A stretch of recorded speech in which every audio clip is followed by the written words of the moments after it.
What if royalty wasn't a blessing, but a slow, silent disease? Passed down not in gold or glory, but in the fragile bones, haunted eyes, and unraveling minds of girls born to marry their own blood.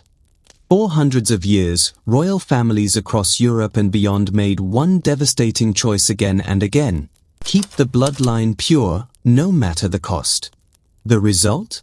A legacy not just of gold and glory, but of twisted family trees, tragic lives, and women whose very bodies became battlegrounds for dynastic obsession. These are the stories of the most inbred women in royal history. And believe me, by the time you reach number 1, you'll realize that power doesn't protect you from pain. Sometimes, it guarantees it. Number 10, Elizabeth of Austria, 1837 to 1898. Elizabeth of Austria, better known as Sisi, may be remembered for her beauty, her tragic death, and her distant cousin Franz Joseph, whom she married at just 16.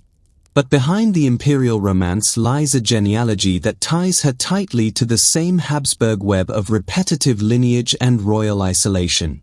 Born into the Bavarian Wittelsbach family, Elizabeth was related to her husband through several shared ancestors.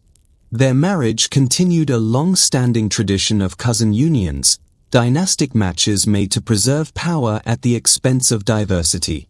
While Elizabeth's genetic risks weren't as extreme as some on this list, she carried the mental and emotional toll.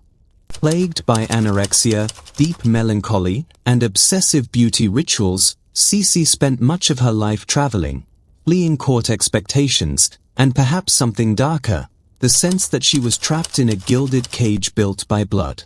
Her children weren't spared. Her son, Crown Prince Rudolf, died in a murder-suicide at Meiling, a scandal that shattered the empire and broke what was left of Elizabeth's fragile psyche. She was assassinated by an anarchist in 1898, but her death was simply the final act in a lifelong tragedy. A woman born into gold, haunted by genetic ghosts. Number 9, Charlotte of Belgium, 1840 to 1927. Charlotte of Belgium, Empress of Mexico and sister to King Leopold II, lived a life that began in opulence and ended in whispers of madness. Her parents, Leopold I of Belgium and Louise of Orleans, both hailed from heavily entangled royal bloodlines.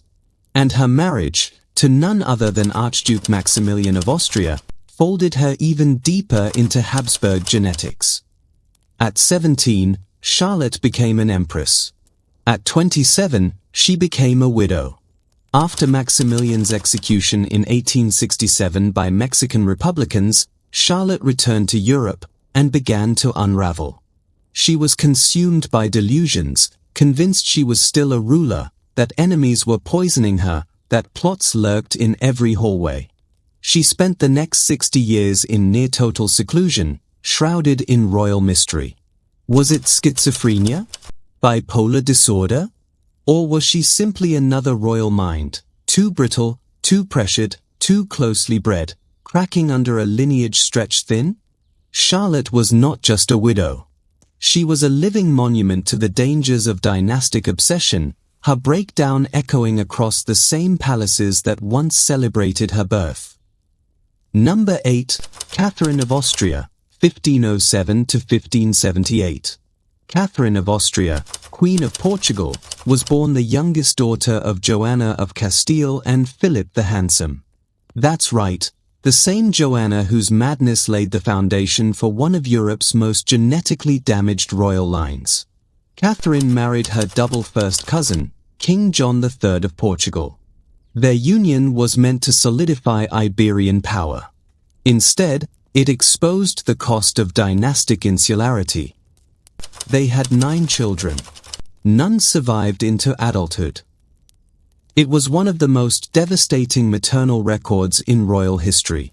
Behind the velvet curtains and golden cradles, Catherine's womb became a graveyard of Habsburg hopes, a biological toll paid in full. She lived long after her children were gone, reigning in silence, bearing the weight of a crown forged from repetition.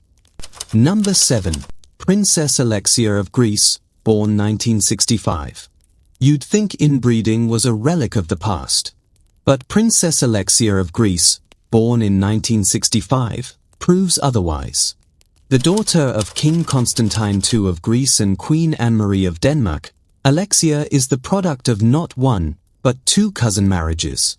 Her parents were both second and third cousins. On Constantine's side, his great-grandparents were siblings. One of his grandmothers was also the sister of his great-grandfather.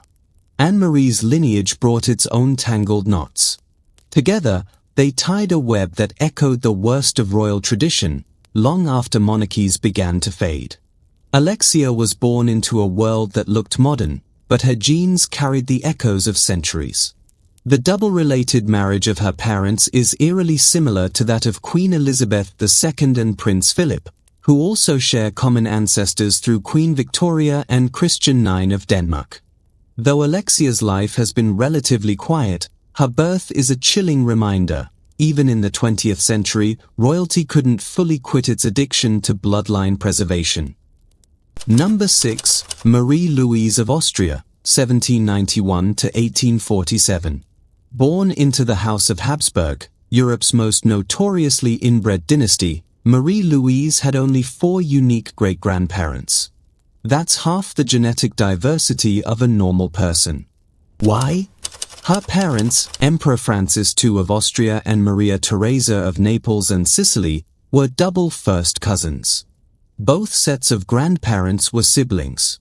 That kind of genetic overlap is something modern scientists only see in isolated mountain villages, not in palaces with marble staircases. At 18, Marie-Louise was married off to Napoleon Bonaparte, a man who had recently humiliated her father on the battlefield. Their union wasn't romantic. It was political. A desperate attempt at peace. She bore him a son, Napoleon II, who was styled as King of Rome, but their marriage disintegrated after Napoleon's fall. Marie-Louise went on to rule Parma and had children with her next husband. But the genetic weight she carried was never hers to choose. She was born as an offering, shaped in a crucible of empire and consanguinity. A woman of porcelain skin and royal blood, diluted and doubled too many times. Number 5. Maria of Portugal, 1734 to 1816. Maria, known as Maria the Pious, though some called her Maria the Mad, was born to parents who were themselves uncle and niece. King Joseph I of Portugal and Mariana Victoria of Spain represented the 16th union between Iberian cousins. The Habsburgs and Bourbons had spent centuries intermarrying to keep Iberian thrones from outsiders. The result? Maria inherited a bloodline dense with repeated names, duplicated chromosomes, and fragility masked by velvet. She married her own uncle, Pedro III of Portugal, keeping the loop even tighter. They had several children, but nearly half died young. Her favorite son, José, died of smallpox at 27. The emotional trauma accelerated her mental decline. By 1792, Maria was deemed insane. She suffered hallucinations, religious mania, and severe depression. Maria wasn't weak. She was overwhelmed by grief, by expectation, and by a body collapsing under its own inherited burden. Number 4. Isabella II of Spain, 1830 to 1904. Born in 1830, Isabella II was the child of Ferdinand VII of Spain and his niece, Maria Cristina of the Two Sicilies. That's right, her father was also her great-uncle by blood. The union wasn't scandalous in royal circles. It was expected. From the beginning, Isabella's health, and that of her sister, raised concerns. She was married off at 16 to Francisco de Assis, her double second cousin. They had 11 children, but only 5 survived infancy. Yet rumors haunted their marriage. Many believe Francisco was homosexual and did not father Isabella's surviving children. The truth? No one knows for certain. But the whispers, and the children's questionable paternity, highlight just how twisted and precarious dynastic survival had become. Isabella was deposed in 1868 and spent much of her life in exile. Her reign was marked by instability, scandal, and whispers of illegitimacy. But her bloodline? It was entirely, exhaustively legitimate, at least by royal standards. Number 3. Maria Antonia of Austria, 1669 to 1692. Maria Antonia of Austria was the only surviving child of Leopold I, Holy Roman Emperor, and Margaret Theresa of Spain. If those names sound familiar, it's because they're repeated throughout the Habsburg dynasty like a chorus with no melody. Her parents were uncle and niece. Her grandparents were also double first cousins. In genetic terms, Maria Antonia was closer to being the product of siblings than of unrelated parents. She married Maximilian II Emmanuel of Bavaria and gave birth to Joseph Ferdinand, who was meant to unite Spain and Austria under a single heir. But history had other plans. Joseph died at age 6. Maria Antonia died at just 23. Possibly from tuberculosis, possibly from complications of repeated childbirths and weak constitution. Her body had been born from a lineage so compressed that modern researchers call it a genetic circle, not a family tree. Number 2. Cleopatra II Sotera, c. 185 to 116 BC. Forget Cleopatra VII, the famous one. Meet Cleopatra II, ruler of Egypt during the Ptolemaic dynasty, a family more Greek than Egyptian and more genetically entangled than even the Habsburgs. She married her brother, Ptolemy VI. Then, when he died, she married her other brother, Ptolemy VIII. Then her daughter married him too. If that sounds confusing, it is. That's the point. Ptolemaic genealogy is less a family tree and more a spiral staircase into madness. Cleopatra II co-ruled Egypt, was exiled, returned to power, and even launched a civil war against her own husband-brother. The result? Bloodshed, assassinations, and children killed in political purges. And the genes? After generations of brother-sister marriages, Cleopatra's lineage was riddled with congenital deformities, frailty, and sterility.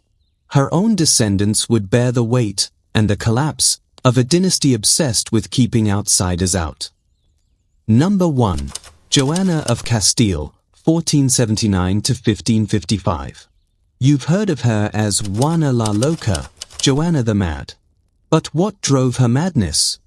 Born to Ferdinand II of Aragon and Isabella I of Castile, she was a symbol of unity. But her marriage to Philip the Handsome of Habsburg set her fate in motion. She became the womb through which two powerful empires would merge and deteriorate. Joanna's son, Charles V, would become Holy Roman Emperor. Her grandson? Philip II of Spain, the architect of the Spanish Inquisition. The Habsburg jaw, the enlarged tongue, the fragile mind?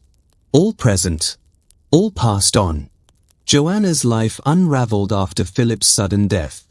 She was imprisoned for decades, branded mad, though records suggest much of her behavior was grief and trauma. Was she truly insane? Or simply a woman silenced by men who needed her out of the way? Her genetic legacy is tragic. Through her, the deeply inbred Spanish Habsburg line began. Charles II, the final Habsburg king of Spain, was her great-grandson. He was mute, sterile, misshapen, and barely able to chew. And it all began with a queen who was never meant to rule, just to reproduce. From marble palaces to padded cells, from golden thrones to silent graves, these women weren't just royalty. They were experiments in bloodline obsession. Their lives were shaped not just by politics or war, but by the quiet horror of genetic collapse. The myth of royal purity? It was never pure. It was engineered, controlled, and ultimately self-destructive. If you're still here, let's talk about power. Which of these women shocked you the most? Do you think royalty today still bears the echoes of this genetic past? Leave a comment. Like the video if you learned something disturbing. And subscribe for more true stories buried under crowns and coffins. Because history isn't just written in books. Sometimes, it's etched in bone.